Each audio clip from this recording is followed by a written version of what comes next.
আসসালামু আলাইকুম। Hello everyone, welcome back to অ্যাডোপালস। হোপফুলি সবাই অনেক ভালো আছো। আজকে আমরা তোমাদের সপ্তম শ্রেণীর গণিত প্রথম অধ্যায়ের অর্থাৎ মূলদ ও অমূলদ সংখ্যা অধ্যায়ের দ্বিতীয় লেকচারটি শুরু করতে যাচ্ছি। পূর্বের ক্লাস আমরা যেখানে শেষ করছি আজকে এরপর থেকেই শুরু করছি। ওকে, আজকে আমাদের টপিকটা হচ্ছে স্টার্ট হবে পূর্ণবর্গ সংখ্যা দিয়ে। ওকে, পূর্ণ পূর্ণবর্গ সংখ্যা। পূর্ণবর্গ সংখ্যা, এখন দেখো পূর্ণবর্গ একক স্থানীয় অঙ্ক বা একক, দশক, শতক, এটা তো জানোই। ঠিক আছে, তাহলে একক স্থানীয় অঙ্ক, একক একক স্থানীয় অঙ্ক অর্থাৎ কোনো সংখ্যার সর্বদান দিকের অঙ্ক। ঠিক আছে, এখন পূর্ণবর্গ সংখ্যার ক্ষেত্রে একক স্থানীয় অঙ্ক কি হচ্ছে, এই যে যদি একক স্থানীয় অঙ্ক কি হবে, 0 আছে, 1, তারপর 2 3 নাই, 4 আছে, 5 আছে, 6 9 আছে। ঠিক আছে, এখন আবার 2 3 2 3 7 8 নেই। ঠিক আছে, এখন এটা কিন্তু তোমাদের এমসিকিউর জন্য এবং শর্ট কোয়েশনের জন্য মনে রাখতে হবে অবশ্যই। ঠিক আছে, এই জিনিসটা মনে রাখবা। তাহলে কোন একটা সংখ্যা আমি যদি তোমাকে একটু দেখাই, এই যে ধরো 7 5 2 3 2। ঠিক আছে, বলো তো এই সংখ্যাটা পূর্ণবর্গ সংখ্যা হবে কি না? আমি চোখ বন্ধ করে বলে দিতে পারবো এই সংখ্যাটা তোমার কি হবে না, পূর্ণবর্গ সংখ্যা হবে না, কারণ এর একক স্থানীয় অঙ্ক বা সর্বদান দিকের অঙ্ক এটা কি 2। আর আমরা জানি কোন একটি পূর্ণবর্গ সংখ্যার একক স্থানীয় অঙ্ক কখনো 2 3 7 8 এগুলো হতে পারে না। ঠিক আছে, হতে পারে না। ওকে, আর এক্সাম্পল থাকবে সামনে। এখন আমরা একটু সামনে আগাই। দেখো আমি লিখলাম এখানে, এই যে বর্গ বর্গ সংখ্যা সংখ্যা। ঠিক আছে, ফ্রি হ্যান্ডে করতেছি আমি। আমি 4টি সংখ্যা নিব, 1 2 3 4। ওকে, আমি ফ্রি হ্যান্ডে করতেছি, তোমরা বিষয়টা একটু কনসিডার করবা। দেখো, আমি ধরো সংখ্যা নিলাম 1, এরপর নিলাম 81, এরপর নিলাম 121। হ্যাঁ, আরেকটি সংখ্যা নিলাম 3 6 1। এখন 1 এর বর্গমূল কত? বর্গ সংখ্যা যদি 1 হয় তার বর্গমূল কত? 1। 81 কার বর্গ সংখ্যা বা কার বর্গমূল বলো তো? 81কে যদি আমরা বর্গমূল করি তাহলে পাই 9। 121 এটাকে যদি আমরা বর্গমূল করি তাহলে পাই 11। তোমরা ক্যালকুলেটরে করে দেখতে পারো আপাতত।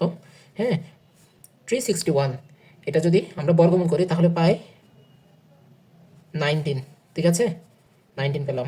এখন এখান থেকে আমরা একটা সিদ্ধান্ত নিতে পারি। সিদ্ধান্তটা কি দেখো তো, যে সংখ্যাগুলো আমরা পাইছি বর্গমূল করার পর তাদের একক অঙ্ক কি? 1 9 1 9, তার মানে 1 আর 9 আছে। ঠিক আছে, 1 এবং 9।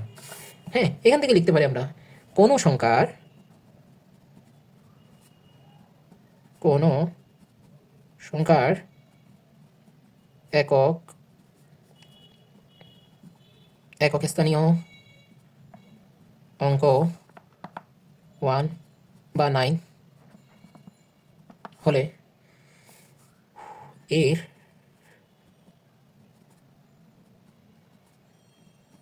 এর বর্গ সংখ্যার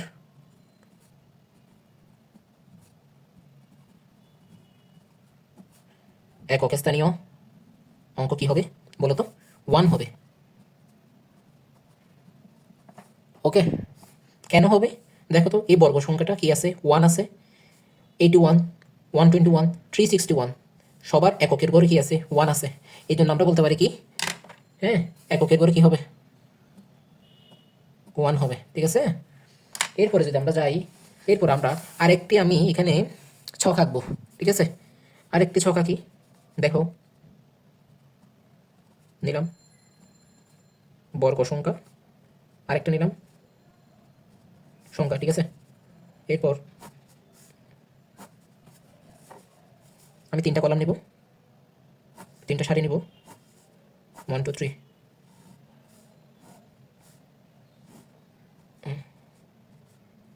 ঠিক আছে, ওকে। এখন ধরো আমি সংখ্যা নিলাম 9, 49, 169, ঠিক আছে। এখন 9কে যদি আমরা বর্গমূল করি, 9-এর বর্গমূল কত? 3। 49কে যদি বর্গমূল করি 7, ঠিক আছে। 169কে করলে আমরা পাই 13। দেখছো, আমরা এখানেও দেখো বর্গমূল করছি, যেই সংখ্যাটা পাইছি তাদের এককের করে কি আছে? 3 এবং 7, ঠিক আছে। তাদের 3 এবং 7 বিশিষ্ট সংখ্যাকে যখন আমরা বর্গ করি তখন, হ্যাঁ, তখন আমরা এককের করে কি পাচ্ছি? সবগুলোতে 9 পাচ্ছি। এর আগেরটা পাইছি 1, এখন পাচ্ছি 9, ঠিক আছে। এটি একটু আমরা লিখি। আমি এখন সারণী আকারে যাই লিখবো সবগুলো কিন্তু তোমাদের জন্য মারাত্মক ধরনের ইম্পর্টেন্ট, কারণ এগুলো তোমাদের সরাসরি এমসিকিউতে চলে আসবে। বুঝতে পারছি? দেখো, কোনো সংখ্যার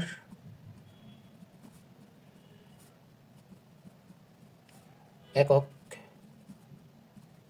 একক স্থানীয় অঙ্ক কি হলে 3 বা 7 হলে এর বর্গ সংখ্যার একক স্থানীয় অঙ্ক কি হবে? 3 বা 7 একক বর্গস্থানীয় সংখ্যার একক স্থানীয় অঙ্ক কি হবে? 9 হবে, ঠিক আছে। এটা মনে রাখবা। আরেকটি ছক আঁকি। ধরো এই যে নিলাম বর্গ সংখ্যা, আরেকটা নিলাম সংখ্যা।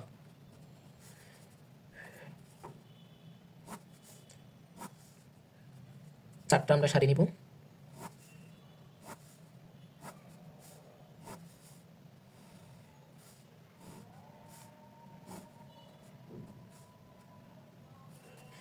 দেখো বর্গ সংখ্যা, এই কলামের মধ্যে আমি ধরো প্রথমে নিলাম 16, এরপর নিলাম 36, 196, 256, ওকে। এটা যদি হয় তাহলে 16কে বর্গ করলে কত হয়? বর্গমূল করলে 16-এর বর্গমূল হচ্ছে 4। 36 আসে কত? 6। 196, 196-এর হচ্ছে বর্গমূল কত? 14।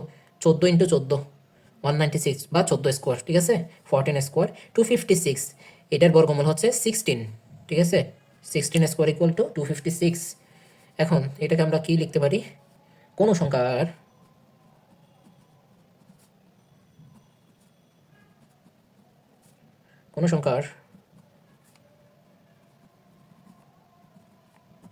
একক স্থানীয় অঙ্ক 4 বা 6 হলে, দেখো 4 আছে 6 আছে সংখ্যার মধ্যে, হ্যাঁ, তাহলে আমরা কি বলতে পারি? এর বর্গ সংখ্যার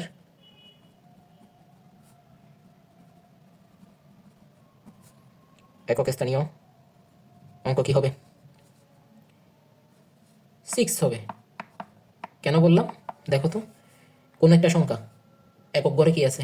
4 আছে, 6 আছে, 4 আছে, 6 আছে। এইকে যখন বর্গ করছি, দেখো এর বর্গ সংখ্যার মধ্যে এককের করে কি আছে? সবগুলোতে 6 আছে, এই জন্য আমি লিখছি 6, ঠিক আছে। এখন আরো একটি আমি এখান থেকে সারণী করব। লিখলাম বর্গ সংখ্যা, অন্য পাশে লিখলাম সংখ্যা। এখন যদি করি, ঠিক আছে, 4টা সারি নিই সংখ্যার জন্য। 2 3 4,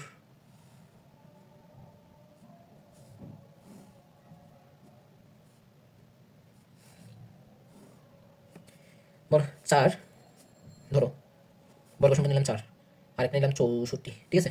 এরপর নিলাম 144, এরপর নিলাম 324, ঠিক আছে। এখন তুমি বলতে পারো আমি কেমনে করতেছি? আমি সরাসরি কেমনে করতেছি? কারণ এটা আমার করতে করতে অভ্যস্ত হয়ে গেছি, ওই জন্য আমি সরাসরি বর্গমূলটা বলতে পারতেছি। যেমন 4 করলে 4-এর বর্গমূল কত? 2। 64 এর বর্গমূল হচ্ছে তোমার 8।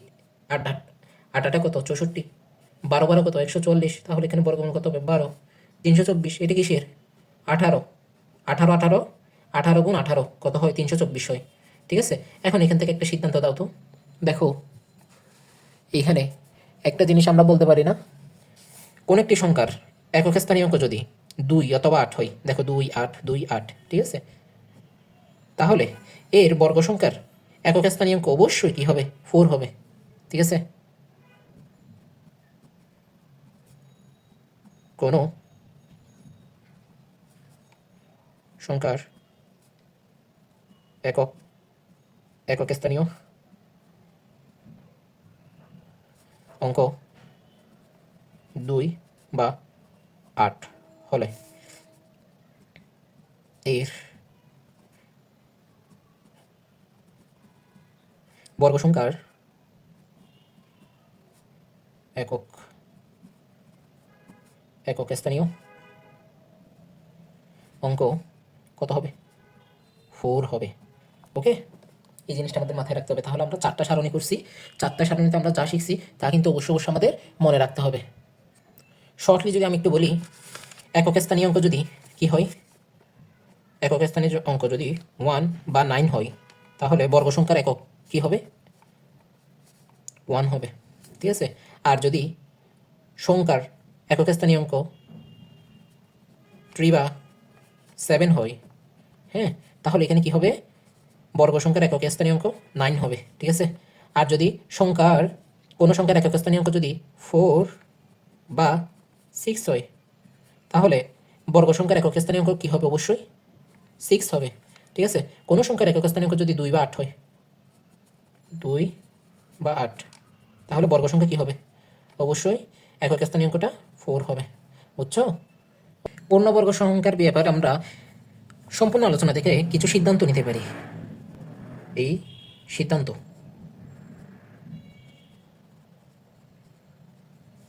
ঠিক আছে, সিদ্ধান্ত আমি প্রথম সিদ্ধান্তটা কি নিতে পারি একটু বলো তো। প্রথম সিদ্ধান্তটা আমি নিতে পারি কোনো সংখ্যার, এভাবে লিখতে পারি, দেখো কোনো সংখ্যার একক একক স্থানীয় অঙ্ক বা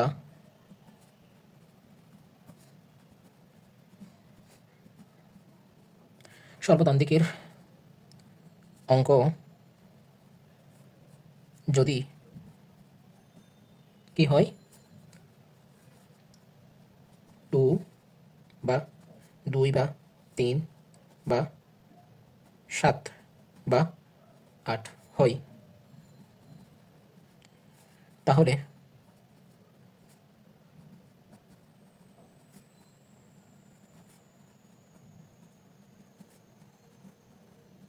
সেই সংখ্যাটি পূর্ণ বর্গ নয়। এখন আমরা 2 নম্বর সিদ্ধান্ত কি নিতে পারি, কোনো সংখ্যার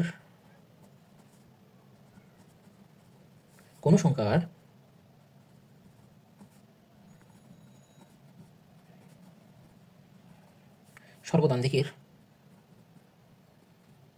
অঙ্ক বা একক স্থানীয় অঙ্ক যদি কি হয় 0 বা 1 বা 4 5 6 বা 9 হয়,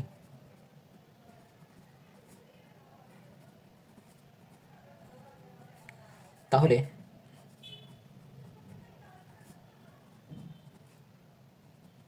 সেই সংখ্যাটি পূর্ণবর্গ সংখ্যা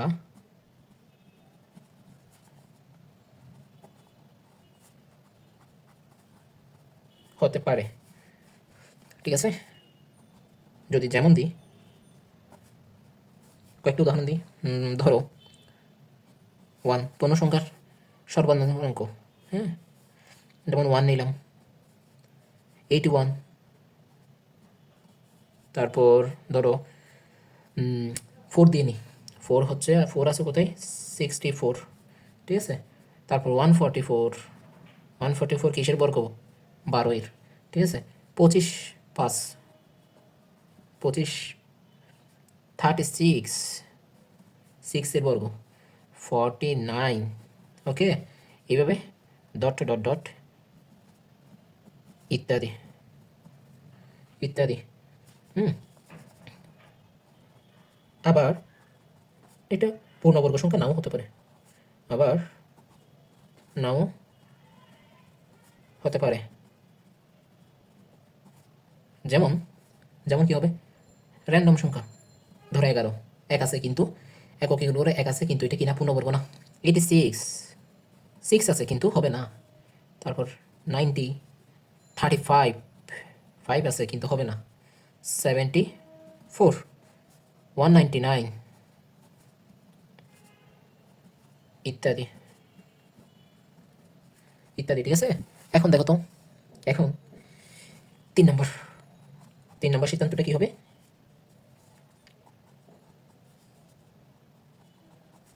যেসব সংখ্যার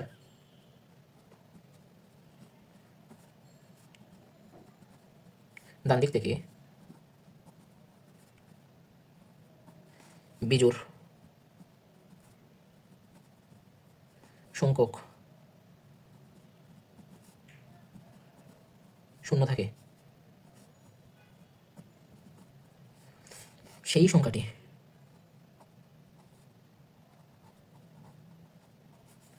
পূর্ণবর্গ সংখ্যা হতে পারে না।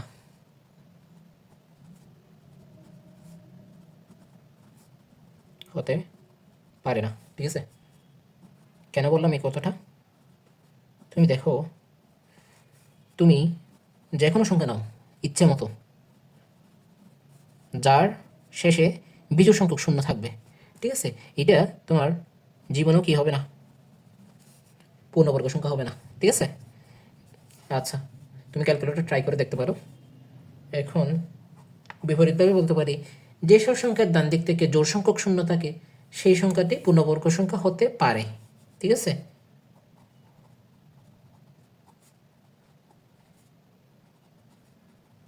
যেসব সংখ্যার ডান দিক থেকে জোড় সংখ্যক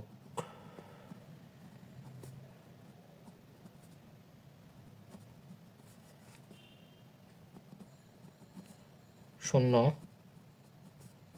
থাকে সেই সংখ্যাটি পূর্ণবর্গ সংখ্যা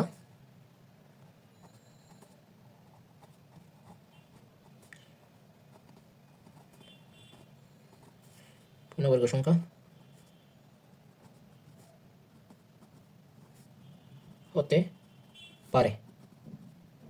যেমন যেমন ধরো কি বলবো, 100 হবে না, 100কে বর্গমূল করলে কত আসে, 10, 10 10 100, ধরো নিলাম 400, 400কেও বর্গমূল করা যায়, ঠিক আছে। 20কে 20 দিয়ে গুণ দিলে কত হয়, 2 দুগুণে 4, 0 2টা, ঠিক আছে।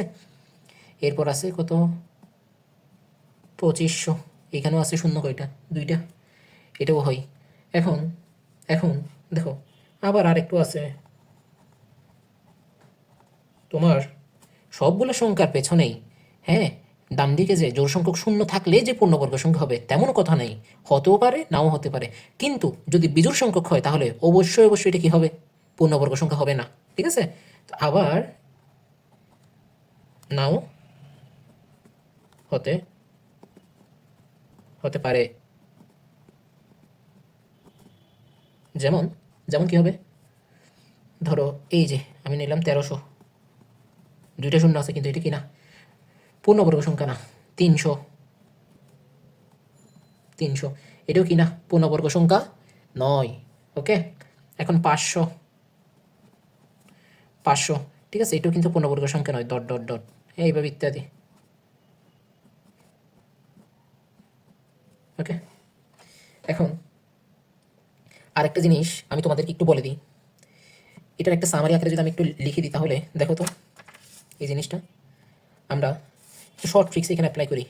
আমি কি বলছি, আচ্ছা 0 to 9 কয়টা সংখ্যা আছে টোটাল? 10টা। আমি একটু লিখি 0 1 2 3 4 7 8 9, ঠিক আছে। এখানে আমি পাঁচটা পাঁচটা করে যদি ভাগ করি, দেখো 1 2 3 4 5, এই যে এখানে প্রথম পাঁচটা, ঠিক আছে। এই যে এটা হচ্ছে আমার প্রথম পাঁচটা। এখানে হচ্ছে দ্বিতীয় এবং এই তোমার তৃতীয় এবং চতুর্থ কোনটা কোনটা বলো তো? দিস ইজ আওয়ার, ঠিক আছে, 2 এবং 3 এগুলো হচ্ছে আমার দ্বিতীয় এবং থার্ড থার্ড এবং ফোর্থ নাম্বার প্রথম সেগমেন্টের। এরপর এটাই দেখো তো, এখানেও তোমার তৃতীয় এবং চতুর্থ নাম্বার কি? প্রথম, দ্বিতীয়, তৃতীয় 7, চতুর্থ হচ্ছে 8, ঠিক আছে। এটা হচ্ছে থার্ড, এটা হচ্ছে ফোর্থ, ঠিক আছে। এই যে এখন দেখো তো এইগুলোকে আমি যদি একসাথে লিখি, পেলাম কত? 2, এটাকে পেলাম কত? 3, এখান থেকে পেলাম কত? 7, এখান থেকে পেলাম কত? 8। দেখো তো 3, এই যে এখানে লিখছি না 3 7 2 3 7 বা 8 পাইছি। তাহলে মনে রাখবা প্রথম ভাগ থেকে তৃতীয় এবং চতুর্থ সংখ্যা, মানে 0 থেকে আমি 9 পর্যন্ত লিখবো শর্টকাটে মনে রাখার জন্য। যদি কোনো কারণে পরীক্ষার হলে গিয়ে বাই চান্স ভুলে গেছো তাহলে কীভাবে মনে রাখবা? প্রথমে 0 to 9 সংখ্যাগুলো লিখবা, লিখে ওইটাকে কী করবা? 2 ভাগ করবা। প্রতি ধাপে পাঁচটা পাঁচটা সংখ্যা থাকবে, ঠিক আছে। এই পাঁচটা সংখ্যা আছে। হ্যাঁ, প্রথম সেগমেন্ট থেকে তৃতীয় এবং চতুর্থ সংখ্যা নিবা। হ্যাঁ, নেওয়ার পর দেখবা তৃতীয় এবং চতুর্থ সংখ্যা হচ্ছে তোমার 2 আর একটা হচ্ছে 3। দ্বিতীয় সেগমেন্ট থেকে তুমি তৃতীয় এবং চতুর্থ সংখ্যাটা দেখবা। হ্যাঁ, তাহলে দেখবা তৃতীয়টা হচ্ছে তোমার 7 8। এই টোটাল এই সংখ্যাগুলো হচ্ছে তোমার কি? এই পূর্ণবর্গ নয়। হ্যাঁ, এমন সংখ্যার একক স্থানীয় অঙ্ক। বোঝাতে পারছি? হ্যাঁ, এগুলো যদি একক স্থানীয় অঙ্কে থাকে তাহলে এটা পূর্ণবর্গ সংখ্যা হবে না। হ্যাঁ, আর এরপরেরটা তো আর বলতে হচ্ছে না। বাকিগুলা 2 3 7 8 এই সংখ্যাগুলো বাদে 1 to 0 to 9 পর্যন্ত যা আছে সবগুলো সংখ্যাই হচ্ছে কি? পূর্ণবর্গ সংখ্যার একক স্থানীয় অঙ্কে থাকতে পারে, ঠিক আছে। এখন এখন আরেকটা জিনিস হচ্ছে কি? বিজোড় শূন্য। ডান পাশে কোনো সংখ্যার ডান পাশে যদি শূন্য থাকে, জোড় সংখ্যক জোড় সংখ্যক যদি হয় তাহলে এটা হচ্ছে সম্ভাবনা আছে, ঠিক আছে। পূর্ণবর্গ হওয়ার সম্ভাবনা আছে, আবার নাও হতে পারে। কিন্তু যদি বিজোড় সংখ্যক শূন্য থাকে তাহলে এটা জিন্দেগিতেও কি হবে না? পূর্ণবর্গ সংখ্যা হবে না। বুঝতে পারছি? শূন্য আছে কোনো সংখ্যার ডান পাশে, কত? বিজোড় সংখ্যক, তাহলে এটা জীবনও কি হবে না? পূর্ণবর্গ সংখ্যা হবে না। হ্যাঁ, ঠিক সেমভাবে ডান পাশে যদি তোমার একক স্থানীয় অঙ্কে 2 3 7 8 থাকে তাহলে তখনও এটা কি হবে না? পূর্ণবর্গ সংখ্যা হবে না। আশা করি বুঝতে পারছি।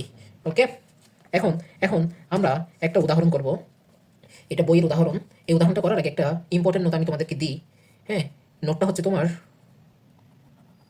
এই যে, এটা মনে রাখবা। পূর্ণবর্গ সংখ্যা তো অলরেডি জানো, খুব ভালোভাবে জানো। পূর্ণবর্গ সংখ্যার পূর্ণবর্গ সংখ্যার মৌলিক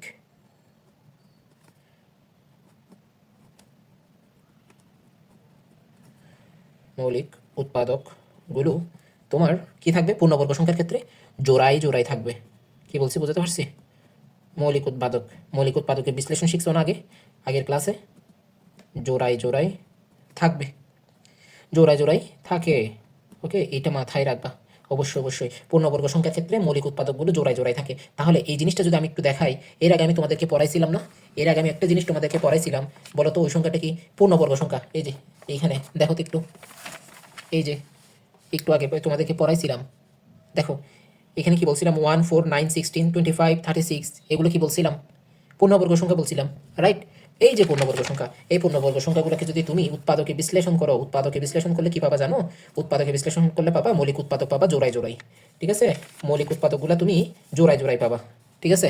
ধরো আমি একটা পূর্ণবর্গ সংখ্যা নিই 64, কি নিলাম? 64, একটা ক্লিয়ার পেজ নিই, 64 নিলাম। ধরো 64 নিলাম।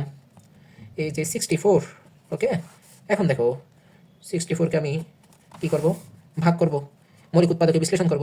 প্রথমে দিলাম 2 দিয়ে যদি দিই 64 হয় 32।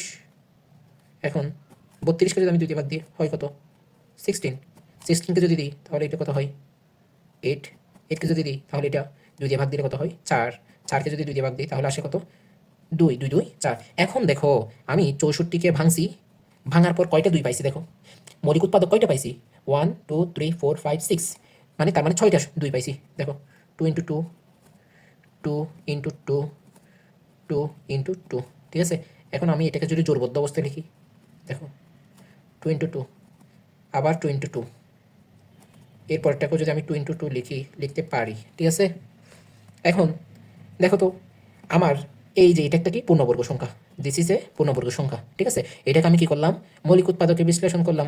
উৎপাদকে বিশ্লেষণ করার পর আমি কি পেলাম, এই যে এই সংখ্যাটার আমি এই কথাটার আমি কি পেলাম, সত্যতা পেলাম। পূর্ণবর্গ সংখ্যার মৌলিক উৎপাদকগুলো জোড়ায় জোড়ায় থাকবে। দেখো তো 64কে মৌলিক উৎপাদক বিশ্লেষণ করার পর আমি কি পাইছি, 1 জোড়া 2, 1 জোড়া 2, 1 জোড়া 2। এখানে কিন্তু সিঙ্গেল অবস্থা নাই, জোর ছাড়া, মানে বেজোড় অবস্থায় কোনো কি নাই, উৎপাদক অবশিষ্ট নাই। এটা সবসময় মাথায় রাখবা, কারণ নেক্সট অঙ্কগুলোতে কিন্তু এটা এই কনসেপ্টটা বারবার কাজে লাগবে। ওকে, ঠিক আছে। এখন আমরা উদাহরণের অঙ্ক করব। উদাহরণটা হচ্ছে তোমার এক্সাম্পল বলছে, কি বলছে,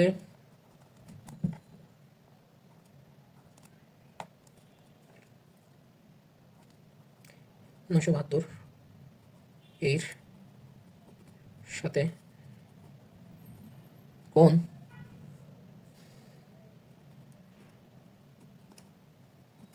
ক্ষুদ্রতম সংখ্যা গুণ গুণ করলে গুণফল একটি পূর্ণ বর্গ সংখ্যা হবে। ওকে, আমাদের কোশ্চেনটা হচ্ছে দেখো 972-এর সাথে কোন ক্ষুদ্রতম সংখ্যা গুণ করলে গুণফল একটি পূর্ণবর্গ সংখ্যা হবে, ঠিক আছে। এই সংখ্যাটা, এই কোয়েশ্চেনটা আমরা যদি করতে চাই তাহলে প্রথমে আমাদের কি করতে হবে, সলভ, হ্যাঁ, এটাকে মৌলিক উৎপাদকে বিশ্লেষণ করতে হবে। মৌলিক উৎপাদকে যদি বিশ্লেষণ করি দেখো তো 972, এটাকে আমি প্রথমে 2 দিয়ে ভাগ দিলাম, 972কে 2 দিয়ে ভাগ দিই, ক্যালকুলেটরটা কই, 972, 972 ভাগ 2 486, আবার 2 243, এটাকে কি 3 দিয়ে ভাগ যাই 3 দিয়ে দিলাম 81, এটাকে যদি দিই 3 দিয়ে দিলে কত, 81কে চোখ বন্ধ করে কত 27, এটাকে যদি আবার দিই 3 দিয়ে 9, 3 9 27, আবার যদি দিই 3 3, ঠিক আছে। এই হচ্ছে আমাদের মৌলিক উৎপাদকের বিশ্লেষণ। এখন এটা যদি আমি একটু লিখি পাশে, এটাকে এই অঙ্কটা করার জন্য আমাকে কি করতে হবে জানো, আচ্ছা 972 সাথে কোন ক্ষুদ্রতম সংখ্যা গুণ করলে গুণফল একটি পূর্ণবর্গ সংখ্যা হবে। প্রথমে আমরা চোখ বন্ধ করে মৌলিক উৎপাদকে বিশ্লেষণ করে ফেলবো, করলাম, এইটাকে আমি এইদিকে লিখবো 972 ইকুয়াল, আমরা কি লিখতে পারি, আমি শর্টলি করতেছি, 2 আছে কয়টা, 2টা, তারপর 3 আছে কয়টা, 1 2 3 4 5, 5টা 3,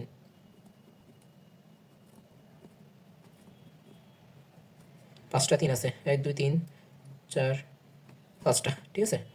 972কে আমি এভাবে লিখতে পারি 2, এই যে জোর করলাম, একটু আগে দেখাইছিলাম না, এই যে মৌলিক উৎপাদকগুলো কি পূর্ণবর্গ সংখ্যার ক্ষেত্রে জোরবদ্ধ অবস্থায় থাকে, এই যে জোর, এইভাবে জোর করবো ব্র্যাকেট দিয়ে, একই সংখ্যা 2টা নিয়ে আমি কি করবো, 2 2 দিয়ে আছে তাদেরকে আমি জোর করলাম ব্র্যাকেট দিয়ে, জোরবদ্ধ অবস্থায় 3, 2টা 3 নিই, তাদেরকে ব্র্যাকেট দিয়ে জোরবদ্ধ অবস্থায় করি, সাজাই, এরপর আরও 2টা 3 নিই, 3 ইন্টু 3, এই যে জোর। এখন 3 আছে 5টা নিলাম 4টা, তাহলে একটা সিঙ্গেল অবস্থায় আছে। ওকে, তাহলে আমরা খুব সহজে বুঝতে পারতেছি কেন এই সংখ্যাটা পূর্ণবর্গ সংখ্যা হচ্ছে না, কারণ এখানে শেষে একটি মৌলিক উৎপাদকের শেষে একটি 3 একক অবস্থায় আছে, ঠিক আছে, জোরবদ্ধ অবস্থায় নেই। এই জন্য আমরা যদি বলি, ঠিক আছে, সুতরাং 972-এর সাথে,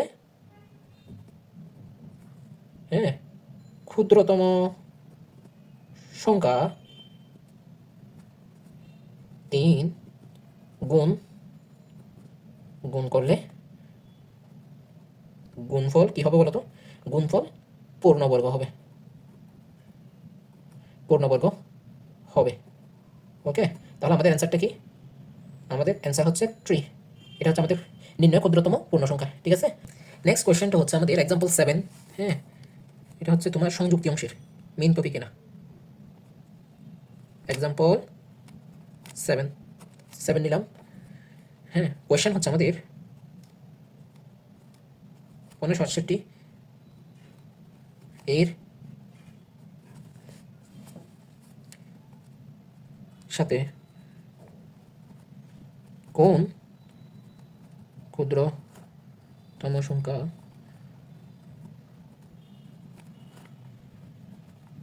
ভাগ করলে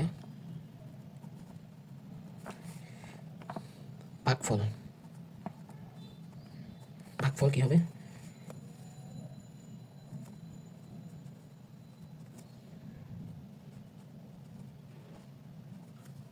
পূর্ণবর্গ।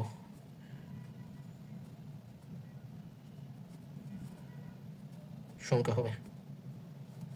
তো আমাদের কোয়েশ্চেনটা হচ্ছে 1568 এর সাথে কোন ক্ষুদ্রতম সংখ্যা ভাগ করলে ভাগফল একটি পূর্ণবর্গ সংখ্যা হবে। তার মানে 1568 এটা কি না? পূর্ণবর্গ সংখ্যা না। আমরা যদি একটু সত্যতা যাচাই করি, এই দেখো রুট ওভার 1568, এই দেখো দশমিক আসতেছে। ঠিক আছে, এখন আমরা এটাকে সলভ করব। কি বলছিলাম? সলভ করার জন্য আমাদেরকে প্রথমে চোখ বন্ধ করে কি করে নিব? এটাকে উৎপাদকে বিশ্লেষণ করে নিব। ঠিক আছে, মৌলিক উৎপাদকে বিশ্লেষণ করে নিই। 1568কে 2 দিয়ে ভাগ যাবে। ঠিক আছে, 2 দিয়ে ভাগ দিলে সরাসরি করে 1568 ভাগ 2 784। এরপর করলে 2 2 দিয়ে এখানে 3 দুগুণে 6, 3, তারপর আসে কত? 392। হ্যাঁ, এরপর 392কে আবার 2 দিয়ে ভাগ দিই, আবার 2 দিয়ে ভাগ দিই, আসে কত? 1। এরপর আসে কত? 9। এরপর হচ্ছে 6 দুগুণে 12, 196। ঠিক আছে, এরপর যদি এটাকে আবার কত দিয়ে ভাগ দিব? 2 দিয়ে, কত আসে? তোমার 9 দুগুণে 18, 98। এরপর এটাকে আবার যদি ভাগ দিই, কত আসে? 98, 49 আর কি। 49কে এটা কত হবে? 7 7 49। ঠিক আছে, 7 7 49 লিখলাম। এখন এই জিনিসটাকে আমি এখানে সুতরাং, হ্যাঁ, 1568 মৌলিক উৎপাদকে বিশ্লেষণ করে আমরা কি পাই?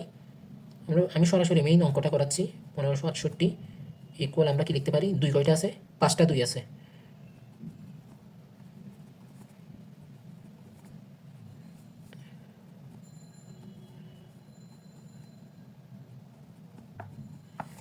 সেভেন,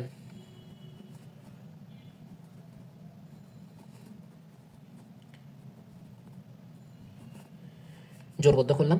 2 আছে 5টা, লিখছি কয়টা? জোর অবস্থায় 4টা, আর একটা সিঙ্গেল অবস্থায় আছে। এই 7 7 2টাকে আমি জোরবদ্ধ করলাম। ঠিক আছে, এই যে একটা 2 সিঙ্গেল অবস্থায় থেকে গেছে। তাহলে আমরা বলতে পারি এই জোর 2 যেটা একক অবস্থায় আছে, এটাকে যদি আমি ভাগ করি, এটাকে যদি সরাই ফেলি, তাহলে আমার পুরা রাশিটা কি হয়ে যাবে? পূর্ণবর্গ সংখ্যা হয়ে যাবে। সুতরাং কোন ক্ষুদ্রতম সংখ্যা ভাগ করলে? সুতরাং ক্ষুদ্রতম সংখ্যা, সুতরাং 1568 এর সাথে 2 দ্বারা ভাগ করলে ভাগ করলে ভাগফল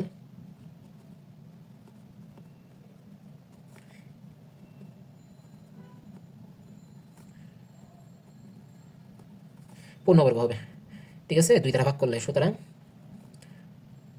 নির্ণয় ক্ষুদ্রতম সংখ্যা কত? ক্ষুদ্রতম সংখ্যা 2, যেটা আমাদের আনসার, কাঙ্ক্ষিত আনসার। ঠিক আছে, আর একটা জিনিস এখানে অ্যাড করে দিই। তোমরা বলতে পারো মৌলিক সংখ্যা। হ্যাঁ, এই জিনিসটা একটু দেখো। যে সংখ্যাগুলো, কারণ যেহেতু আমরা মৌলিক উৎপাদক করাচ্ছি, এই জিনিসটা লাগবে। যেমন যে সংখ্যাগুলো শুধুমাত্র 1 এবং নিজের দ্বারা বিভাজ্য হয়, সেগুলোকে আমরা কি বলতে পারি? মৌলিক সংখ্যা বলতে পারি।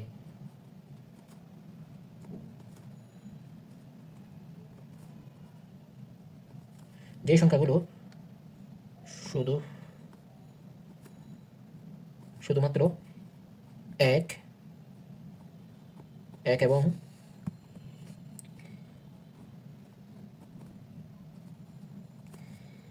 নিজের দ্বারা বিভাজ্য হয়।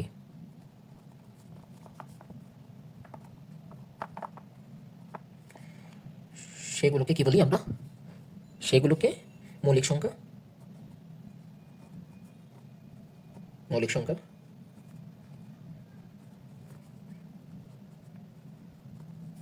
ঠিক আছে। আবার কোন একটি পূর্ণ সংখ্যাকে কোনো একটি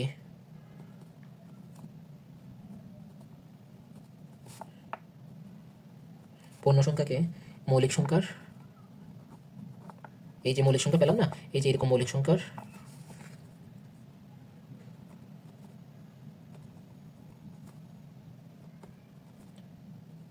গুণফল আকারে প্রকাশ করলে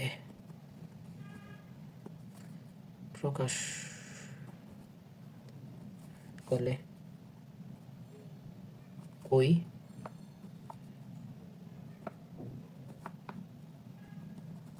সংখ্যাগুলোকে কি বলে? মৌলিক উৎপাদক বলে। ঠিক আছে, আশা করি বুঝছো। এখানে তার মানে কি দেখো তো, আমি এটাকে 1567কে মৌলিক উৎপাদকে বিশ্লেষণ করছি। কারণ দেখো, 2কে শুধুমাত্র 1 এবং ওই সংখ্যা, তার মানে 2 ছাড়া অন্য কোনো সংখ্যা দ্বারা ভাগ যায় না। ঠিক আছে, এখানে 7ও একই কথা। 7কে কি অন্য কোনো সংখ্যা দ্বারা ভাগ যায় 1 ছাড়া? 1 এবং 7 ছাড়া অন্য কোনো সংখ্যা দ্বারা ভাগ যায় না। মৌলিক উৎপাদকে বিশ্লেষণ বলতে এই পদ্ধতিটিকেই বোঝায়। কারণ 2 আমরা জানি কি 1 2 3 5 7, হ্যাঁ 11, এগুলো হচ্ছে কি মৌলিক সংখ্যা। কারণ এই সংখ্যাগুলোকে 1 এবং নিজ সংখ্যা ছাড়া অন্য কোনো সংখ্যা দ্বারা ভাগ যায় না। ওকে ডিয়ার স্টুডেন্টস, এই লেকচারের মধ্য দিয়ে তোমাদের প্রথম অধ্যায়ের সংযুক্তি অংশে যা আছে সব টপিক আমরা কভার করলাম। নেক্সট ক্লাস থেকে আমরা এই মূল অধ্যায়টি শুরু করব। ঠিক আছে, আজকের ভিডিওটি তোমাদের ভালো লাগলে লাইক এবং সাবস্ক্রাইব করে ফ্রেন্ডসদের মধ্যে শেয়ার করে দিতে পারো, যাতে তারাও নিজেরা উপকৃত হয়। Okay, see you in the next class. আসসালামু আলাইকুম।